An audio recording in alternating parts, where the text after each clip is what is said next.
Comment comprendre les incompréhensibles prouesses haïtiennes du 18 novembre?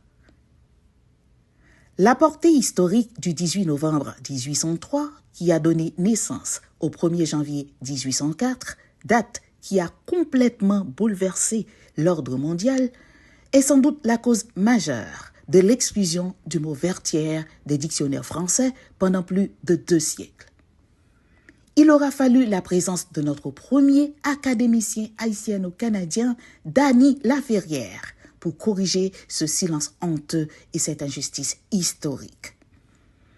La victoire de l'armée indigène, forte d'environ 160 000 hommes, menée par le général Jean-Jacques Dessalines, un ancien esclave, sur l'armée napoléonienne, l'une des plus puissantes et mieux équipées de son époque, comptant presque 600 000 soldats, illustre parfaitement la pensée du grand philosophe allemand Emmanuel Kant, je cite, « Malgré la puissance de la logique pour structurer la pensée, elle ne peut pas tout comprendre. » Fin de citation.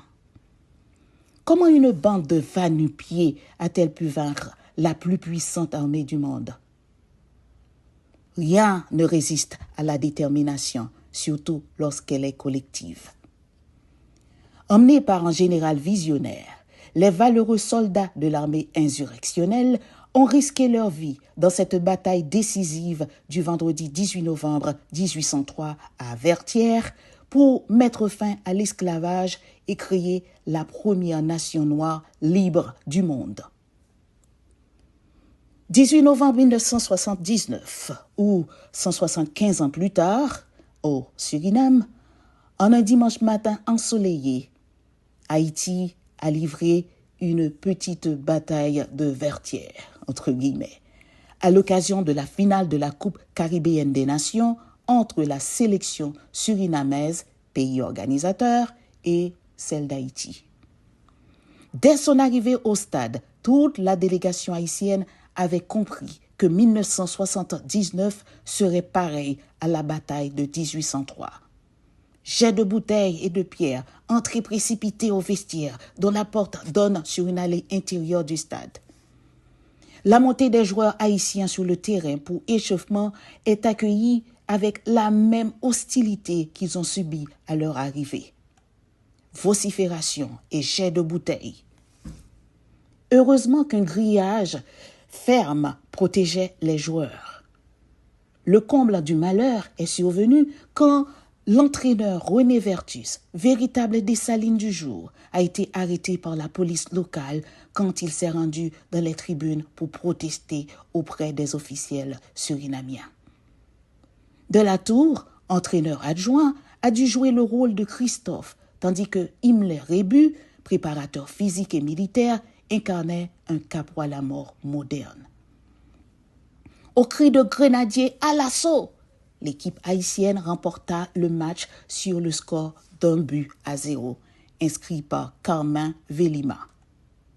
Le trophée a été remis au capitaine Guy Allen, sans tambour, ni trompette, ni paillettes, dans un hôtel relativement éloigné de celui où les Haïtiens avaient pris leur quartier. Encore une fois, le 18 novembre et Haïti ont refusé de s'associer à la défaite. 18 novembre 2025, une date qui n'a pas un impact aussi impressionnant, mais qui a certainement défié les normes du football international. Depuis sa première participation à la Coupe du Monde en 1974, Haïti ne s'est jamais senti aussi proche de répéter à nouveau son exploit. Dès l'annonce du choix du Canada, des États-Unis et du Mexique comme pays hôtes des rencontres, le peuple haïtien, qui fait du football une véritable religion, nourrissait déjà l'espoir de figurer parmi les 48 nations qui vont participer à la prochaine édition de la Coupe du Monde. La descente aux enfers du football haïtien est malheureusement liée à l'instabilité politique qui secoue le pays depuis plus de 2 décennies. Haïti, toujours présenté comme, entre guillemets, le pays le plus pauvre des Amériques, demeure pourtant une terre riche en génie du football. Le 18 novembre 2025 Haïti n'a pas dansé sa misère, comme on le dit souvent. Haïti a dansé sa qualification au concert des nations dites civilisées, riches et développées, même quand c'est au prix de sacrifices presque inimaginables. La participation d'Haïti à la 23e Coupe du Monde prouve encore une fois que la logique ne peut pas tout comprendre. Prenons le cas d'Haïti et sa situation précaire en termes d'infrastructure, de stabilité politique et d'encadrement de son équipe de football. Un pays sans un seul dirigeant élu depuis 2016. Un pays sans championnat national depuis 2019. Un pays avec un sélectionneur qui n'a jamais mis les pieds en Haïti. Une sélection obligée de jouer tous ses matchs à domicile à l'étranger, donc sans son 12e homme. Un pays sans aucune académie nationale. Un pays dépourvu d'un stade répondant aux normes de la FIFA.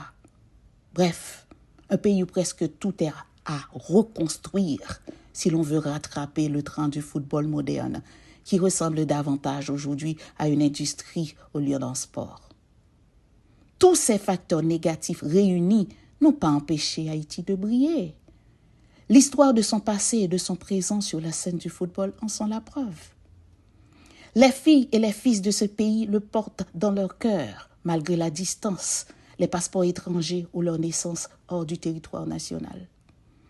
Cette vibrante âme haïtienne que la logique échoue à expliquer fait aujourd'hui d'Haïti l'une des nations qualifiées pour la prochaine Coupe du Monde. Plus que jamais, l'heure est venue de former une seule Haïti. Une Haïti constituée des Haïtiens du dehors et de ceux du dedans pour le bonheur collectif.